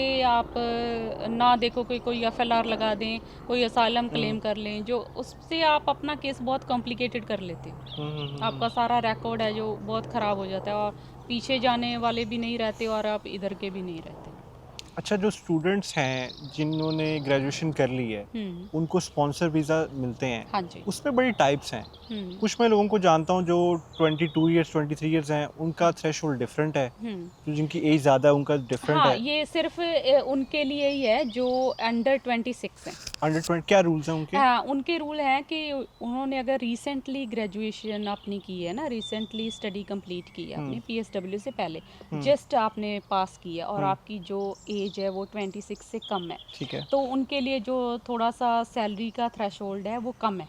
कितना है? वो कम है, मैं एग्जैक्टली अभी मुझे नहीं पता है, लेकिन दूसरों को जो है 38,000 है, तो वो तकरीबन आई थिंक 29,000 30,000 है। 29-30,000 तक हाँ है। जी, हाँ जी, एटलीस्ट 29,000 ये का सिर्फ तो उन्हीं उनको के लिए जिन्होंने 26 एज से पहले ग्रेजुएशन कर ली थी, और कोई नहीं इसमें क्वालिफाई होता? नहीं नहीं, ये है उनके लिए कि अगर रिसेंटली उन्होंने ग्रेजुएशन कंप्लीट की है और उनकी एज जो है वो 26 से अंदर है, अंडर 26 है। और अगर ग्रेजुएशन किए 3 साल हो गए हैं लेकिन नहीं, एज फिर नहीं कर 26 से सकते। कम ही है, हाँ जी, फिर फिर वो नहीं? नहीं कर 1 साल का होना चाहिए गैप? सकते। 1 साल का भी नहीं, रिसेंटली कंप्लीटेड होनी चाहिए। रिसेंटली का क्या मतलब है? 6 जैसे अभी मंथ्स? कंप्लीट की है उन्होंने, स्टूडेंट वीज़ा पे हैं और अभी वो स्पॉन्सरशिप पे जाना चाहते हैं, तो वो एज भी अंडर 26 है और अभी कंप्लीट भी की है आपने, तो वो उनके लिए फौरन qualify ही कर करते लें? हैं। हाँ हाँ हाँ हाँ। अगर बाद में वो ग्रेजुएट रूट पे चले जाते हैं, हाँ। 2 ईयर का वीज़ा ले लेते हैं और उसके बाद वो सोचे कि हम उस कैटेगरी में आ जाते हैं, उसमें वो नहीं आते, क्योंकि आपको 2 साल हो गए हैं आपकी स्टडीज़ कंप्लीट की है। और लेट्स से मैं ग्रेजुएशन करके इस पे आ गया हूँ स्पॉन्सर वीज़ा पे, हम्म और मेरा वो 5 ईयर का रूट स्टार्ट हो गया, हम्म और इन द मीनवाइल मैं जॉब चेंज कर लेता हूँ हम्म या मैं डिपेंडेंट बन जाता हूँ किसी का, तो मेरा टाइम दोबारा से रीस्टार्ट हो जाएगा? हाँ, जब अगर आप चेंज करते हो ना, अंडर चेंज ऑफ एम्प्लॉयमेंट में जाते हो, तो आपका वो टाइम ऐसे ही चलता रहता है। अच्छा, अगर ठीक है, एम्प्लॉय रहते क्योंकि हो। आप मेन एप्लीकेंट ही हो ना, आपने सिर्फ अपना एम्प्लॉयर चेंज कर लिया या आपने अपनी जॉब चेंज कर ली, तो उसमें आपका सारी सारा फीसेस टाइम। दोबारा देनी पड़ेंगी? हाँ, आईएचएस की भी? IHS की फीस आपको दोबारा से भरनी पड़। फॉर एग्जांपल आपने पहले अपना 3 ईयर का एक्सटेंड करा लिया, ठीक है, स्किल्ड वर्कर पे आप चले गए, आप 3 साल की आपने IHS भरी हुई है, अभी आप 1 साल के बाद सोचते हो कि आपने एम्प्लॉयर चेंज करना है या जॉब चेंज आपने करें? जॉब चेंज करनी है, ठीक है, तो वो आप अंडर चेंज ऑफ एम्प्लॉयमेंट की एप्लीकेशन में जाओगे, तो वहाँ पे सारा फिल करो, सारी एप्लीकेशन आपकी दोबारा से फिल होगी, फीस Okay. भी और IHS भी, ठीक है। जैसे 3 ईयर का आपको स्पॉन्सरशिप मिला है, सर्टिफिकेट ऑफ स्पॉन्सरशिप COS मिला है, तो वो 3 ईयर की आपको भरनी पड़ेगी। ठीक है। पहले आपने 3 ईयर की IHS भरी हुई है, 1 साल आपका कंप्लीट हो गया, 2 साल आपके उस पे रहते थे, तो वो 2 साल जो रहते थे वो आपकी रिफंड आ जाएगी। अच्छा, मतलब लेकिन ये रिफंड भी उसी कार्ड में आती है जिस कार्ड से आपने करना भरी है। होती है। हाँ जी, हाँ जी, फीस पे की होती है, ओके ओके। ठीक है, तो तो इसमें हाँ जी ये है। और अगर मैं स्पॉन्सर वीज़े पे हूँ और मैं किसी के साथ शादी कर लेता हूँ, डिपेंडेंट पे आ जाता हूँ, हम्म तो मेरा फिर हाँ, टाइम तो क्या फिर होगा? वो मेन एप्लीकेंट का टाइम काउंट होता है। ओके। ऐसे नहीं है कि पहले आप मेन एप्लीकेंट थे, अभी अभी तो आप डिपेंडेंट हो गए हो ना, तो आपको चेंज हो गया, तो वो फिर जो मेन एप्लीकेंट का होगा वो टाइम काउंट होगा। ओके। और जो पाकिस्तान इंडिया में लोग हैं उनको यहाँ पे जॉब्स मिलती हैं स्पॉन्सर की? हाँ जी, हाँ बिल्कुल मिल जाती हैं। जैसे थोड़ा टाइम पहले ना कंस्ट्रक्शन की काफ़ी जॉब थी, वो शॉर्टेज पे रही हैं, ब्रिकलेयर हो गए, कंस्ट्रक्शन बिल्डर हो गए, तो मैंने खुद भी एप्लीकेशंस की हुई है, तो उनको एक्सपीरियंस था उधर अपनी होम कंट्री में, और इंग्लिश की रिक्वायरमेंट उन्होंने मेट कर दी और इधर जॉब अप्लाई की, COS उनको मिल गया, तो फिर काफ़ी उनके वीज़ास लगे हैं, ग्रांटेड हुए हैं। अभी आपने रिसेंटली कोई लगा रही हैं, कोई आ रहे हैं? हाँ जी, रिसेंटली आ रहे किस हैं। फील्ड में आ रहे रिसेंटली हैं? ना थोड़ा सा टफ है, कई बार लोगों ने स्टडी भी की होती है, जैसे कोई एज ए ब्रिकलेयर आना चाहता है, या कोई एज ए रेस्टोरेंट में शेफ़ के लिए आना चाहता है, या कोई as a sales manager company में आना चाहता है, तो उसको क्या होता है कि उसमें ना अभी होम ऑफिस इंटरव्यू करते हैं, ठीक है। इंटरव्यू कंडक्ट करते हैं, तो इंटरव्यू में ना वो सारे टेक्निकल क्वेश्चंस बेसिकली उनसे पूछते हैं कि आपको रियली में आपकी जो जॉब आप करने जा रहे हो आती भी है कि नहीं? हाँ, आती भी नहीं है कि नहीं, काफ़ी टेक्निकल वो क्वेश्चंस करते हैं, तो अगर वो आपको है नॉलेज उसकी, तो आप इंटरव्यू आपका पास हो जाता है, ठीक है, अगर नहीं है तो फिर वो आपको फेल कर देते हैं इंटरव्यू में। और पहले जो था इंटरव्यू नहीं होता था, पहले एक्सपीरियंस लेटर साथ में लग गया और आपकी रेलिवेंट जो एक क्वालिफिकेशन है वो साथ में लग गई, तो वीज़ा ग्रांटेड हो जाते थे। तो ये कब से रूल चेंज हुआ है? अभी रूल नहीं है कोई भी चेंज हुआ है, लेकिन उन्होंने अचानक से ही इंटरव्यू कंडक्ट करने शुरू Okay. कर दिए हैं। एम्प्लॉयर के भी होते हैं? हाँ, एम्प्लॉयर के भी होते हैं। दोनों के सो होते हैं? सेम टाइम कई बार एम्प्लॉई का भी होता है और हाँ। एम्प्लॉयर का भी होता है कि आपने इनको कैसे चूज़ किया, आपने कोई इंटरव्यू किया या कैसे इनको उन्होंने अप्लाई की जॉब, तो वो सारा कुछ पूछते हैं कि जेन्युइन है, बेसिकली ये चेक करने तो के ये लिए। वाली जॉब्स मिलती कैसे हैं? अगर कोई बंदा पाकिस्तान इंडिया में है हाँ, तो तो वो उनको जान पहचान से करेगा या ऑनलाइन कोई सर्च हाँ, करे? ऑनलाइन भी जैसे ना हम जो भी एम्प्लॉयर हैं इधर, जब जॉब की इनको चाहिए होते हैं ना, कोई भी बाहर से चाहिए होते हैं या इधर से, तो होम ऑफिस की ये रिक्वायरमेंट है। पहले तो कंपनी के पास स्पॉन्सर लाइसेंस होना चाहिए स्पॉन्सर ठीक है। करने के लिए, ठीक है। लाइसेंस के बाद फिर ना उनकी रिक्वायरमेंट है कि उनको इंडीड में अप्लाई कर और जॉब एडवर्टाइजमेंट करना है। करनी पड़ती है जॉब, तो वो वहाँ से लोग अप्लाई करते हैं, हम्म, तो वहाँ से वो फिर शॉर्ट लिस्ट कर लेते हैं, उनका इंटरव्यू वगैरह करते हैं, वो सिलेक्ट हो जाते हैं, रेलिवेंट एक्सपीरियंस होता है, क्वालिफिकेशन होती है, फिर उनको COS इशू होता है, तो फिर वो COS के लेके ऑब्वियसली अपनी एप्लीकेशन ये कर शॉर्टेज सकते हैं। का बता रही है कोई भी किसी नहीं, का भी? कोई भी कोई जो भी भी का ही लिस्ट होता है। में है ना, जो भी जॉब्स लिस्ट में है वो ये कर सकते हैं। हाँ जी। आप थक तो नहीं गई? नहीं नहीं, हाँ चले। ठीक ये जो सेल्फ स्पॉन्सर होता है ये क्या सीन है? सेल्फ स्पॉन्सर एक्चुअल में सेल्फ स्पॉन्सर का कोई नाम नहीं है, बट लेकिन ये है कि फॉर एग्जांपल अभी आप ग्रेजुएट रूट पे हो, 2 साल कोई भी काम कर सकते हो, कोई भी बिजनेस कर सकते हो, ठीक है। तो उसमें आपने अपना कोई बिजनेस रन कर रहे हो, बिजनेस ओपन कर लिया है, ठीक है। तो उसके ऊपर आप 6 मंथ बाद, 1 ईयर बाद आप स्पॉन्सर लाइसेंस ले लेते हो। ओके। स्पॉन्सर लाइसेंस की तब रिक्वायरमेंट होती है कि आपको एटलीस्ट एक लेवल 1 यूज़र चाहिए होता है उसके ऊपर, जो कि ब्रिटिश पर्सन और सेटल्ड पर्सन हो, या तो वो एम्प्लॉई भी हो सकता है, वो आपके साथ डायरेक्टर भी हो सकता है, लेकिन कंपनी में उसकी इन्वॉल्वमेंट होनी चाहिए। इसको हम ऐसे करके बता सकते हैं, एक बंदे ने स्टडी की है ग्रेजुएशन वीज़े पे, उसके बाद वो ग्राफिक डिज़ाइनर बन गया है, उसने बिज़नेस स्टार्ट कर लिया उसका। उसके 6 मंथ्स के बाद उसका जब बिज़नेस चल रहा होगा तो उसके बाद कोई उसको ब्रिटिश बंदा चाहिए होगा, हाँ, उसका ब्रिटिश या तो कोई पार्टनर हो किसी उसमें, दोस्त को बना ले। हाँ दोस्त को भी, लेकिन वो फिर HR डिपार्टमेंट में काम करता होना चाहिए उसी कंपनी में। जो ब्रिटिश होगा। हाँ जी। अच्छा, और इसकी कितनी रिक्वायरमेंट आपने शो करनी है कि मेरा बिज़नेस चल रहा है? रिक्वायरमेंट इसकी कुछ नहीं है, कोई टाइम फ्रेम भी नहीं है कि इतने अच्छा। टाइम से आपको चलता होना चाहिए। जस्ट हमें ये शो करना है कि आप 6 मंथ से फॉर एग्जांपल बिजनेस रन कर रहे हो और आपके पास इनफ इनकम आ रही है मंथली कि आप 1-2 जो पे रोल है वो चला सकते हो, सैलरी निकल सकती है, और आपके पास पेंडिंग रहती हैं जॉब्स भी करने के लिए, कोटेशंस आप रेगुलर करते हो, बिजनेस चल रहा है बेसिकली, कहने का मतलब ये है ना। तो वो स्पॉन्सर लाइसेंस उसके ऊपर ले लेते हो। स्पॉन्सर लाइसेंस जब ग्रांटेड हो जाता है तो फिर वो अपने आप के लिए आप COS निकालते हो, क्योंकि आपका वीज़ा एक्सपायर होने वाला है, आपकी कंपनी है, आप रन कर रहे हो, आपके पास स्पॉन्सर लाइसेंस भी है, तो उसको फिर हम ना वो जनरली जैसे अपनी लैंग्वेज में सेल्फ स्पॉन्सर का नाम दे देते हैं कि अपनी ये लीगल कंपनी है? से हाँ जी, ये लीगल है। हाँ। बेसिकली मैंने ग्राफिक डिज़ाइनिंग स्टार्ट किया और मैं 2000 पाउंड अर्न कर रहा हूँ, उसमें से 500 पाउंड बच रहा है, 6 महीने के लिए बचा है, 2500 पाउंड हो गए, उस पर मेरा वीज़ा लग जाएगा। हाँ, मैं अपने दोस्त को ऐड कर लेता हूँ, जेन्युइन काम है हमारा और आगे काम आ भी रहा है। हाँ, बस जेन्युइन आप, क्योंकि ना, क्योंकि जब हम स्पॉन्सर लाइसेंस अप्लाई करना है तो होम ऑफिस देखते हैं कि जिसको स्पॉन्सर लाइसेंस की ड्यूटीज़ निभानी होती है ना, जिसको स्पॉन्सर लाइसेंस हैंडल करना होता है, वो पर्सन ब्रिटिश और सेटल्ड होना चाहिए, ये कंडीशन है। और प्लस उसको HR सिस्टम की नॉलेज होनी चाहिए कि हमें किसी एम्प्लॉय को कैसे रखना है, कैसे चूज़ करना है, उसका रिकॉर्ड कीपिंग कैसे रखनी है, उसके right to work, right to immigration status Okay. कैसे चेक करना है ना, तो ये मतलब होता है उसका। ये इंटरव्यू लेते हैं? हाँ, इंटरव्यू लेते हैं। जब हम अच्छा। स्पॉन्सर लाइसेंस अप्लाई करते हैं तो एप्लीकेशन में हम डालते हैं कि ये हमारा एक एम्प्लॉई है या डायरेक्टर है, दूसरा डायरेक्टर है, ये ब्रिटिश पर्सन है, सेटल्ड पर्सन है और ये HR ड्यूटीज़ निभा रहा है।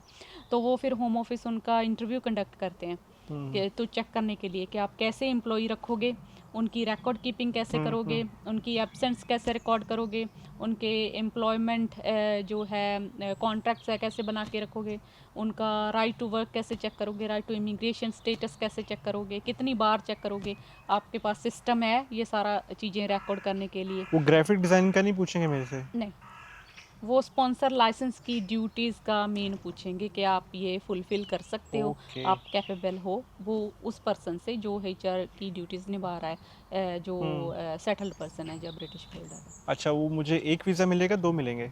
वो डिपेंड करता है कि आपकी कितना प्रॉफिट कितना है? टर्नओवर कितनी है, अच्छा। प्रॉफिट कितनी है। अगर आपको फॉर एग्जांपल एक COS वो ग्रांटेड कर देते हैं ना, तो लेटर ऑन आपको सेकंड COS चाहिए, तो वो फिर आप रिक्वेस्ट कर सकते हो, तो आपको मिल जाता है। उस पे मैं अपने डिपेंडेंट को आउट ऑफ हाँ कंट्री भी बुला सकता हूँ? हाँ, उनके ऊपर आप डिपेंडेंट को बुला सकते हो, क्योंकि वो खाली सिर्फ केयरर है ना, जो केयर वर्कर में है, वो डिपेंडेंट्स उनके बंद किए। अच्छा, बाकी सबके हैं? हाँ, बाकी जो सारी जॉब्स और हैं। उनका भी वो 50-50 है कि 10 इयर्स का रूट होता है कि नहीं होता? हाँ, अभी अभी रूल्स तो इन्होंने यही किए हैं कि वो 5 to 10 ईयर हो जाएगा, लेकिन अभी अब आपको क्या रूल लगता है? बनेगा। मुझे लगता है कि हो जाएगा 10 इयर्स क्योंकि का? जैसे हाँ, और जो नहीं, ये हालात है ना, पिछले लोगों जैसे का भी हो जाएगा कि अब से आने नहीं, वालों जो का? नए लोगों का। आपको ये लगता है? हाँ, नए ये लोगों का प्रेडिक्शन है मुझे आपकी? लगता है, हाँ जी, हाँ, हो जाए, क्योंकि वो बेसिकली टफ बहुत करना ज़्यादा हो चाहते गए हैं हैं लोग। ना, टफ करना चाहते हैं, और वो सोच रहे हैं कि ब्रिटिश नेशनैलिटी हम किसको दें, किसको सेटल करें, तो इसीलिए वो थोड़ा सा इतने टफ लोग कर रहे हैं। आ रहे हैं यूके में, तो कुछ जा भी रहे हैं कि हाँ, बस? जैसे मैंने आपको बताया ना कि 23 की जो फिगर्स थी, इमिग्रेंट्स आए थे अराउंड 900,000, और 24 में ऑलमोस्ट अ रह मिलियन। गए, हाँ जी, 700,000 है ना। 200,000 के? हाँ, 200 ये ऐसे। तो उस अगले ईयर में आए भी तो होंगे नए? हम्म नहीं, तकरीबन जो ओवरऑल? टोटल फिगर अप है ना, अच्छा, अच्छा, हाँ, अच्छा, वो अच्छा। 700, जैसे 200 रिड्यूस हो गए, चाहे आने कम हो गए, चाहे वापस चले गए, तो अच्छा, अच्छा। और ये वैसे एक अच्छा रूट है कि आप यहाँ पे आके स्टडी करें, उसके बाद कोई काम करें और उस पे अपना वीज़ा निकलवा लें। हाँ ये लीगल भी है? हाँ, लीगल है। अगर आप जेन्युइन तरीके से अपना बिजनेस रन कर रहे हो और आपका बिजनेस चल भी रहा है, ठीक है, तो वो आप उसके ऊपर अपना लाइसेंस ले सकते हो, स्पॉन्सर लाइसेंस का लेके, तो आपका वीज़ा फिनिश होने वाला है, तो अपने आप को स्पॉन्सर अपनी कंपनी से आप कर सकते हो, अपना COS उधर से तो निकाल जो सकते ब्रिटिश बंदा साइन किया होगा अपना डायरेक्टर, हो। वो हाँ, वीज़ा उसकी लगने के बाद पीछे हो सकता है? नहीं, वो जब तक आपकी कंपनी के पास लाइसेंस है ना, तो लाइसेंस की ड्यूटीज उसको ही पूरी करनी है। अच्छा, वो चेंज भी नहीं कर सकता बंदा? वो चेंज कर सकते हैं, लेकिन आप जब भी चेंज करते हो तो आपको फिर होम ऑफिस को इन्फॉर्म करना पड़ता है।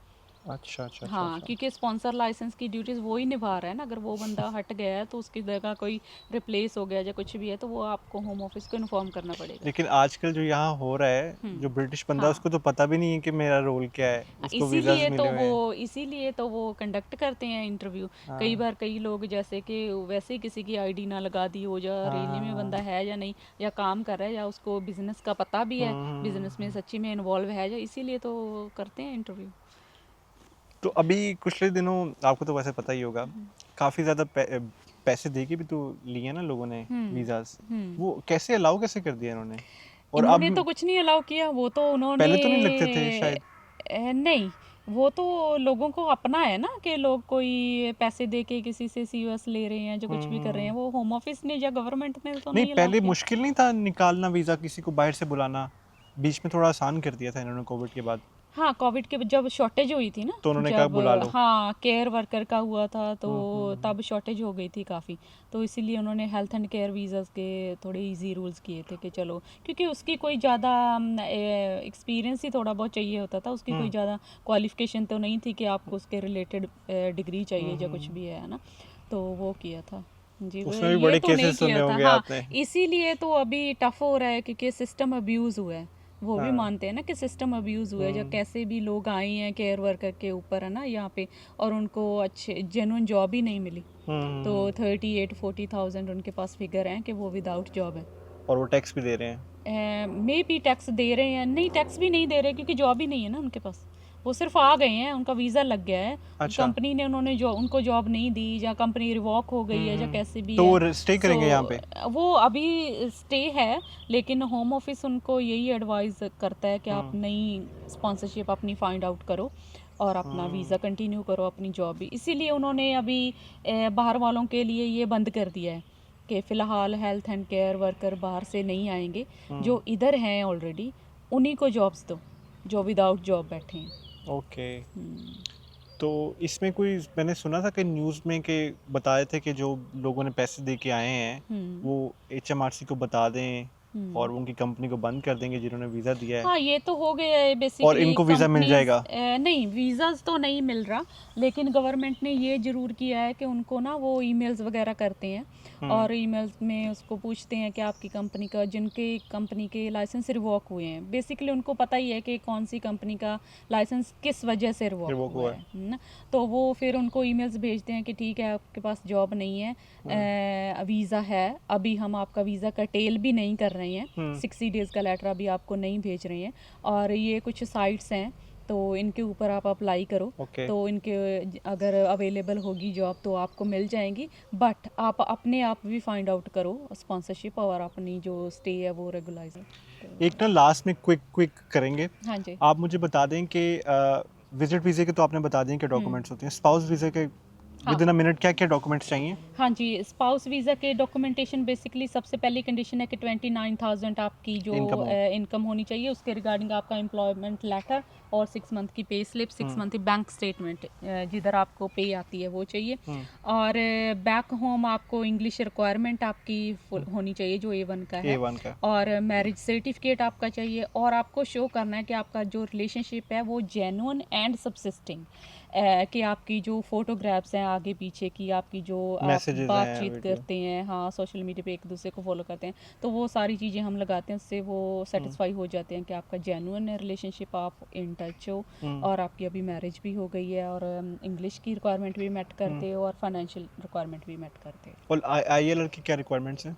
ILR की रिक्वायरमेंट है, ILR क्योंकि एक तो होती है डिफरेंट रिक्वायरमेंट है ना। अच्छा। एक तो आप लॉन्ग रेजिडेंस इधर रह लेते हो तो फिर इंडेफिनिट के लिए आप अप्लाई करते हो, बच्चों के रूट पे 10 ईयर के बाद अप्लाई करते हो।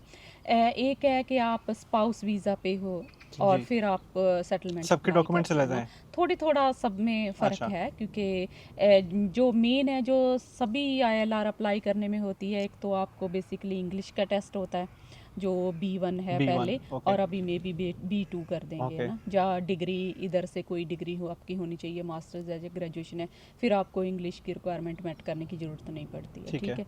और दूसरा आपको ये होता है कि आप इधर कंटिन्यूसली जो भी आपका कंडीशन थी पहले 5 ईयर के रूट पे जा रहे हो या 10 ईयर के रूट के बाद है आपकी इंडेफिनिट, वो आपने फुलफिल कर लिया है, ठीक है। और उसमें थोड़ा सा ये भी है कि इन बिटवीन आप जो क्वालिफाई पीरियड है ना, उसमें आप बाहर कितना टाइम गए हो, कितना टाइम रहे हो, तो इसमें Out of country? स्पेसिफिक, हाँ आउट ऑफ कंट्री, इसमें ना स्पेसिफिक डेज हैं। मुझे एग्जैक्टली अभी याद नहीं है तो मैं एग्जैक्टली ये मेंशन नहीं करना चाहती। आई थिंक 3 months 270 का होता है, डेज I think, और हाँ। समथिंग वो रेगुलर अगर आप बाहर रहे हो तो आपको फिर एविडेंस लगाने पड़ते हैं आप क्यों रहे हो, अदरवाइज वो आपका क्वालिफाई जो पीरियड है वो काउंट नहीं होता। और आपको एड्रेस भी शो करना है अपना? हाँ जी, 5-10 वो साल 5 का। ईयर का, हाँ हाँ। वो आप किधर रहते हो वो सारा कुछ आपको शो करना, आपकी जो ट्रैवल हिस्ट्री है, किधर किधर गए हो, कितना टाइम रहे हो, तो वो सारा कुछ उसमें मेंशन करना होता है कि स्पेसिफिकली उन्होंने दिया हुआ है 180 डेज तो आप रह नहीं सकते, 270 डेज है I think in the qualifying period कि आप बाहर नहीं रह एक साल सकते, के या लिए। 5 ईयर में होते हो या 10 ईयर के रूट में होते हो, तो ठीक है। अगर आपको कोई कांटेक्ट करना चाहे तो कैसे कर सकता है?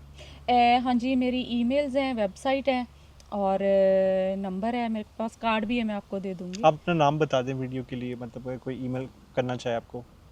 हाँ जी, मेरा नाम साबजीत कौर है, GN immigration and visa consultant के अंडर है हमारी कंपनी जो रजिस्टर है, और ईमेल है info.gnimmigration@yahoo.com, और मेरा फ़ोन नंबर है 0744 933 7070।